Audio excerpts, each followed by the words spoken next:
নমস্কাৰ, এই মুহূৰ্তত আহি পৰিছে অসমবাসী ৰাইজৰ কাৰণে কেইবাটাও গুৰুত্বপূৰ্ণ খবৰ। অসমৰ লাখ লাখ ধনী দুখীয়া পৰিয়ালৰ বাবে এটা ডাঙৰ খবৰ। অৰ্থাৎ যিসকল মহিলা আত্মসহায়ক গোটত 10,000 টকাৰ বাবে আবেদন কৰিছিল তেওঁলোকৰ বাবে এটা ভাল খবৰ। এই 10,000 টকাৰ তাৰিখ আৰু কোন জিলাত প্ৰথমে 10,000 টকা দিয়া হ'ব মহিলাসকলক ঘোষণা কৰিছে চৰকাৰে। লগতে PM কিষাণ যোজনাৰ 20 নম্বৰ কিস্তি ধন কেতিয়া দিব আৰু কোনে কোনে লাভ কৰিব। লগতে 20 নম্বৰ কিস্তি ধন লাভ কৰিব হ'লে কেইবাটাও বৃহৎ কাম কৰিব লাগিব। ইতিমধ্যে আপডেট আহি পৰিছে, সবিশেষ জানিব। আৰু যিসকল মহিলাৰ অৰুণোদয় আঁচনিৰ নাম কৰ্তন কৰিছে বা অৰুণোদয় আঁচনিৰ টকাসমূহ পোৱা নাই বা পূৰ্বৰ পৰা পাই আহিছিলে বা অৰুণোদয় আঁচনিৰ লিষ্টখনত তেওঁলোকৰ নাম অহা নাই, তেনেহ'লে নতুনকৈ অৰুণোদয় আঁচনি 3.0 ক'ত কেনেদৰে আবেদন কৰিব সবিশেষ জানিব। আৰু মুখ্যমন্ত্ৰী ডক্টৰ হিমন্ত বিশ্ব শৰ্মাই অৰুণোদয় আঁচনি 3.0 লৈ কৰিলে বৃহৎ ঘোষণা। গতিকে ভিডিঅ'টো সম্পূৰ্ণ চাওক আৰু ভালদৰে বুজি লওক। তো বলক ভিডিঅ'টো আৰম্ভ কৰোঁ। আৰু আজিৰ প্ৰথমটো খবৰ হৈছে ৰাজ্যৰ লাখ লাখ দুখীয়া দৰিদ্ৰ পৰিয়ালৰ বাবে এটা সুখবৰ। অৰ্থাৎ যিসকল মহিলা আত্মসহায়ক গোটত 10,000 টকাৰ বাবে আবেদন কৰিছিলে তেওঁলোকৰ এই 10,000 টকা কেতিয়া দিব, লগতে কোন সমষ্টিৰ পৰা প্ৰথমতে এই 10,000 টকাকৈ বিতৰণ কৰা হ'ব, নতুন এটা আপডেট দিছে। আপডেটটো এবাৰ চাই লওক। গছপুলি ৰোৱা মহিলাই শীঘ্ৰেই লাভ কৰিব 10,000কৈ টকা চৰকাৰী ধন। প্ৰকাশ পালে ইতিমধ্যে তালিকা। কোনে কোনে পাব ধন এতিয়াই কৰক পৰীক্ষা। অৰ্থাৎ আপুনি পাবনে নাই এই 10,000 টকা, নতুন এটা আপডেট আহিছে, আগলৈ চাওক।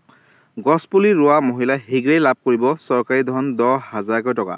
লগতে সমষ্টি ভিত্তিত ইতিমধ্যে প্ৰকাশ পালে নতুন এখন তালিকা। অৰ্থাৎ এই তালিকাত নাম থাকিলে লাভ কৰিব। কোনে কোনে লাভ কৰিব উদ্যমিতা আঁচনিৰ ধন, অৰ্থাৎ লাখপতি বাইদেউ আঁচনিৰ ধন কোনে কোনে লাভ কৰিব। শীঘ্ৰেই সকলো মহিলাই লাভ কৰিব 10,000কৈ টকা। অৰ্থাৎ যিসকল যোগ্য মহিলা হ'ব আগষ্ট মাহৰ পৰাই লাভ কৰিব প্ৰথম কিস্তিৰ 10,000কৈ টকা বুলি ঘোষণা কৰিছে মুখ্যমন্ত্ৰীগৰাকীয়ে। আগষ্ট মাহত 5টাকৈ সমষ্টিৰ বাছনিভুক্ত মহিলাই লাভ কৰিব প্ৰথম কিস্তিৰ ৰূপে 10,000কৈ টকা। আৰু ইতিমধ্যে প্ৰকাশ পালে সমষ্টি ভিত্তিক ধন বিতৰণৰ দিন। লগতে আগষ্ট মাহত নলবাৰী জিলা, জাগিৰোড, পথাৰকান্দি, লগতে মাৰ্ঘেৰিটা, ধুবুৰী লাখ লাখ মহিলাই লাভ কৰিব প্ৰথম কিস্তি ৰূপে 10,000কৈ টকা। সমষ্টি ভিত্তিক ধন বিতৰণৰ দিন ঘোষণা কৰিছে ইতিমধ্যে চৰকাৰে। আগষ্ট মাহৰ পৰাই 10,000কৈ টকা লাভ কৰিব যিসকল মহিলাই গছপুলি ৰুইছিল। অৰ্থাৎ লাখ লাখ মহিলাৰ বাবে এটা সুখবৰ। বন্ধুসকল, যদি আপুনি এগৰাকী আত্মসহায়ক গোটৰ সদস্য হয় তেনেহ'লে আপোনালোকৰ বাবে এটা সুখবৰ, কাৰণ আগষ্ট মাহৰ পৰা 5টাকৈ সমষ্টিত, অৰ্থাৎ 5টাকৈ সমষ্টিৰ পৰা প্ৰথমতে 10,000কৈ টকা ধন বিতৰণৰ প্ৰক্ৰিয়া আৰম্ভ কৰিব। লগতে বন্ধুসকল, ছেপ্টেম্বৰ মাহৰ পৰা আকৌ বেলেগ সমষ্টিত ধন বিতৰণ কৰিব 10,000কৈ টকা। অৰ্থাৎ যিসকল মহিলা যোগ্য হ'ব আত্মসহায়ক গোটত 10,000 টকাৰ বাবে তেওঁলোকেহে লাভ কৰিব। আৰু ইতিমধ্যে চৰকাৰে আত্মসহায়ক গোটক লৈ নতুন এখন লিষ্টও প্ৰকাশ কৰিছে। সেই লিষ্টখনত যিসকল মহিলাৰ নাম আছে তেওঁলোকেহে লাভ কৰিব আত্মসহায়ক গোটত 10,000 টকা। এই ভিডিঅ'টো সকলো আত্মসহায়ক গোটৰ সদস্যসকলৰ মাজলৈ শ্বেয়াৰ কৰি দিব, যাতে এই ভিডিঅ'টো চাই সকলোৱে জানিব পাৰে। আৰু আজিৰ পৰৱৰ্তী খবৰটো হৈছে অৰুণোদয় আঁচনি 3.0 লৈ।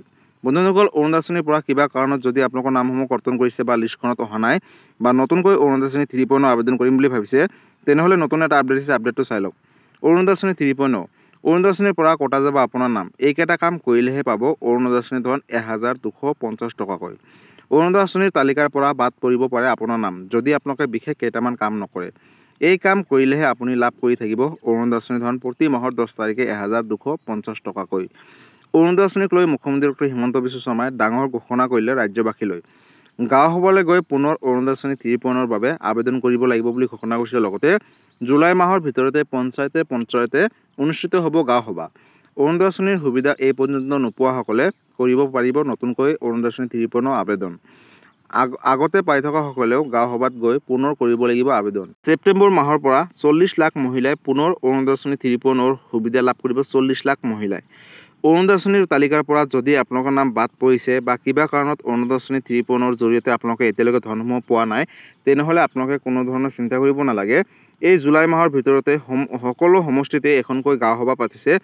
আৰু আপোনালোকৰ নিজৰ গাঁও সভালৈ গৈ, অৰ্থাৎ পঞ্চায়তৰ জৰিয়তে গাঁও সভালৈ উপস্থিত থাকি নিজৰ নথি পত্ৰখিনি জমা দি নতুনকৈ আপোনালোকে অৰুণোদয় আঁচনি 3.0ৰ বাবে আবেদন কৰিব লাগিব।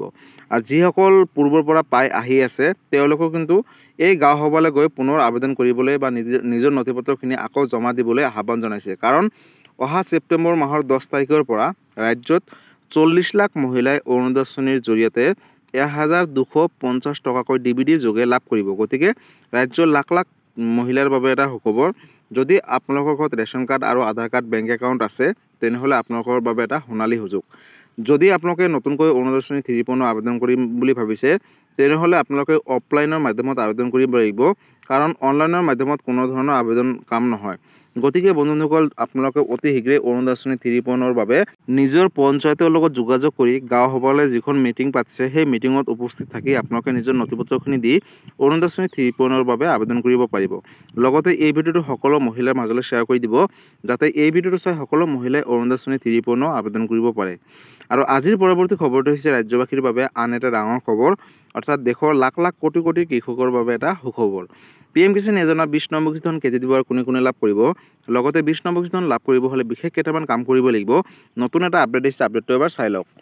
বন্ধুসকল যিকোনো মুহূৰ্ততে আপোনাৰ একাউণ্টত সোমাব 2000 টকা 20 নম্বৰ কিস্তি ধন। PM কিষাণ যোজনা 20 নম্বৰ কিস্তি ধনক লৈ এটা ডাঙৰ আপডেট। যদি আপুনি এগৰাকী কৃষক হয় তেনেহ'লে আপোনালোকৰ বাবে এটা অত্যন্ত জৰুৰী খবৰ। যিকোনো মুহূৰ্ততে কৃষকসকললৈ আহিব পাৰে ভাল খবৰ, অৰ্থাৎ PM কিষাণ যোজনা 20 নম্বৰ কিস্তি ধনক লৈ এটা ডাঙৰ খবৰ। কোটি কোটি কৃষকে লাভ কৰিব চৰকাৰী ধন 20 নম্বৰ কিস্তিৰ 2000 টকা। তালিকাত নাম থকা কৃষকসকলেহে লাভ কৰিব 2000 টকা বুলি ঘোষণা কৰিছে। লগতে এটা ভুলৰ বাবে আপুনি নাপাব পাৰে 20 নম্বৰ কিস্তি ধন 2000 টকা। বাধ্যতামূলক EKYC নকৰাসকল বঞ্চিত হ'ব ধন লাভৰ পৰা। গতিকে বন্ধুসকল EKYC কৰাটো বাধ্যতামূলক। 20 নম্বৰ কিস্তি ধন পাবলৈ কৃষকসকলে কৰিব লাগিব EKYC। EKYC সম্পূৰ্ণ নকৰিলে বঞ্চিত হ'ব 20 নম্বৰ কিস্তি ধন লাভৰ পৰা। গতিকে অতি শীঘ্ৰে EKYC কৰক যদিহে কৰা নাই। ভুৱা নথিৰে আঁচনিৰ ধন লাভ কৰা কৃষকসকলে পৰিব বিপদত। তালিকাত আপোনাৰ নাম আছেনে নাই কেনেকৈ চাব? তাৰ বাবে ইতিমধ্যে চৰকাৰে অফিচিয়েল ৱেবছাইট মুকলি কৰিছে। pmkisan.government.in অফিচিয়েল ৱেবছাইটত গৈ আপোনালোকে নিজৰ নামসমূহ চাব পাৰিব। ইয়াৰ পিছত আপোনালোকে বেনিফিচিয়াৰী লিষ্ট অপশ্যনত যাব। যেতিয়া আপোনালোকে অফিচিয়েল ৱেবছাইটত গৈ ৰাজ্য, জিলা, গাঁও বাছনি কৰি নিজৰ তালিকাখন চাব পাৰিব আপোনালোকে নিজৰ মোবাইলত। গতিকে বন্ধুসকল যদি আপুনি এগৰাকী কৃষক হয় তেনেহ'লে অত্যন্ত জৰুৰী খবৰ। PM কিষাণ যোজনা 20 নম্বৰ কিস্তি লাভ কৰিব হ'লে আপোনালোকে EKYC কৰাটো বাধ্যতামূলক। আৰু বন্ধুসকল EKYC কৰিব হ'লে আপোনালোকৰ নিজৰ মোবাইলত অসুবিধা হ'ব বা EKYC সম্পূৰ্ণভাৱে কমপ্লিট নহ'ব পাৰে। তাৰ বাবে আপোনালোকে ওচৰ চুবুৰীয়া কম্পিউটাৰ দোকান বা CSC চেণ্টাৰ দোকানলৈ গৈ অতি শীঘ্ৰে EKYC কৰক আৰু 20 নম্বৰ কিস্তি ধন 2000 টকা লাভ কৰক। যিসকল কৃষকে EKYC নকৰিব তেওঁলোকে 20 নম্বৰ কিস্তি 2000 টকাৰ পৰা বঞ্চিত হৈ থাকিব। লগতে বন্ধুসকল মাটিৰ জমাবন্দীটো যদি আপডেট দিয়া নাই তেনেহ'লে আপোনালোকে মাটিৰ খাজনা ৰচিদখনো আপডেট দি ল'ব। লগতে আপোনালোকে বেংকৰ লগত আধাৰ কাৰ্ডখনো লিংক ৰাখিব। যিহেতু এই টকাসমূহ DBDৰ মাধ্যমত প্ৰেৰণ কৰিব, তাৰ বাবে আপোনালোকে বেংকৰ লগত আধাৰ কাৰ্ডখন লিংক ৰাখিব। যদি বেংকৰ লগত আধাৰ কাৰ্ড লিংক ৰাখিবলৈ অসুবিধা হয় তেনেহ'লে IPB অৰ্থাৎ ইণ্ডিয়ান পোষ্ট পে'মেণ্ট বেংকত এটা একাউণ্ট খুলি ল'ব আৰু তাতে কিন্তু আহিবলগীয়া PM কিষাণ যোজনা 20 নম্বৰ কিস্তি ধন সোমাব। গতিকে PM কিষাণ যোজনা 20 নম্বৰ কিস্তি ধনক লৈ এইটো এটা ডাঙৰ আপডেট আছিলে। এই ভিডিঅ'টো আপোনালোকে সকলো কৃষকৰ মাজলৈ শ্বেয়াৰ কৰি দিব যাতে এই ভিডিঅ'টো চাই সকলো কৃষকে 20 নম্বৰ কিস্তি লাভ কৰিব পাৰে। আৰু বন্ধুসকল PM কিষাণ যোজনাৰ 20 নম্বৰ কিস্তি ধন 4000কৈ দিব নে 2000কৈ দিব? চাওক, এতিয়ালৈকে অফিচিয়েলভাৱে চৰকাৰে ঘোষণা কৰা নাই যে 4000কৈ দিব, কিন্তু আগতে 2000কৈ দিছিলে, অৰ্থাৎ বছৰি 6000কৈ 3টা ইনষ্টলমেণ্ট যোগেদি দিছিলে। গতিকে 2000 টকাই পাব। পিছত যদি 4000 টকা দিয়ে মই এটা ভিডিঅ' বনাই আপোনালোকৰ মাজত শ্বেয়াৰ কৰি দিম। তাৰ বাবে আপোনালোকে এই চেনেলটোৰ লগত জড়িত হৈ থাকিব। গতিকে বন্ধুসকল আজি আছিলে এইটো এটা ইনফৰ্মেটিভ ভিডিঅ' আৰু গুৰুত্বপূৰ্ণ খবৰ। ভিডিঅ'টো চাই কেনেকুৱা পালে? যদি ভাল পালে চেনেলটো নতুনকৈ আছে চেনেলটো ছাবস্ক্ৰাইব কৰিব, লাইক কৰিব। কিবা সুধিবলগীয়া বা জানিবলৈ চাই আপোনালোকে মোক কমেণ্ট কৰি জনাব, মই নিশ্চয় ৰিপ্লাই দিবলৈ চেষ্টা কৰিম। লগতে এই ভিডিঅ'টো সকলো কৃষকৰ মাজলৈ বা সকলো অসমবাসী ৰাইজৰ মাজলৈ শ্বেয়াৰ কৰি দিব। ধন্যবাদ। জয় আই অসম।